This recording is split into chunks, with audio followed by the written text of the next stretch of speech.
When in the early 90s, Jeff Schuren and I embarked on a big research project in which we compared mainstream, discourses about immigration. With mainstream, we meant mainstream in mass media, but also in mainstream political opinion. So when we compared that with the emerging extreme right wing at that time in Belgium, we discovered something interesting. We discovered that the assumptions that were articulated in these two camps, and they really acted like two camps in the sense that mainstream, of course, was opposed against the extreme right wing, who were overtly racist and anti-immigration and so on. So there were really two camps, but the assumptions that we discovered in the discourse of these two camps were identical. At a very deep level, both of the camps abnormalized migration and diversity. With abnormalization, we mean they presented migration and diversity as an effect of migration as an aberration, as something that was basically undesirable, that was regrettable, maybe should have been avoided even. And in any way, now that we had it, it had to be brought under control, which is weird. I mean, if you see migration as an abnormality, as an anomaly for humans, then what exactly are you saying? If we know that our joint ancestry is in Africa, all of us are migrants, and all of us at some point, or at least our ancestors, arrived here from elsewhere. So all of us are migrants.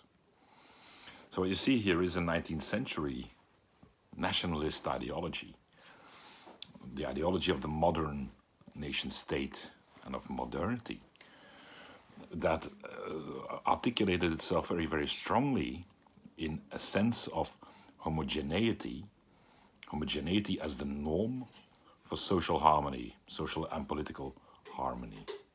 And we call that homogeneism, the ideology of homogeneity as the social and political ideal.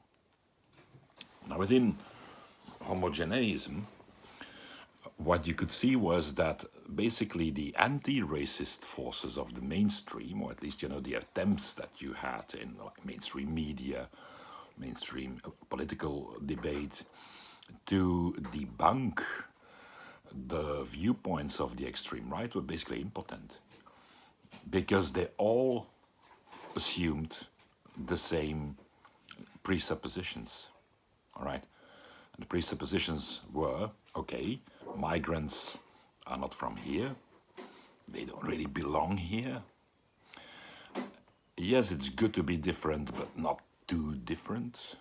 So the way in which they are different should be kept under control, notably when Islam comes into play. And for instance, women would wear a headscarf, okay? And the volume of difference also needs to be kept under control. So, migration is fine and diversity is fine, but two conditions. A, there should never be too many of them, because then we, the white majority, become racist automatically as a sort of reflex. We feel threatened, all right, and it's normal to be racist then. And then secondly also, they should not be too different from us. And in that second instance as well, when we become racist, it's normal. It's evident. It's logical. That's how people are. Right? So this is homogeneism. It's a sort of ideological essence in modern racism. That has its roots, we believe, in 19th century modernist imagination of what a nation state is. And of course, it translates into almost every debate on migration, on diversity that we have been witnessing over the past decades, if not over the past century or so.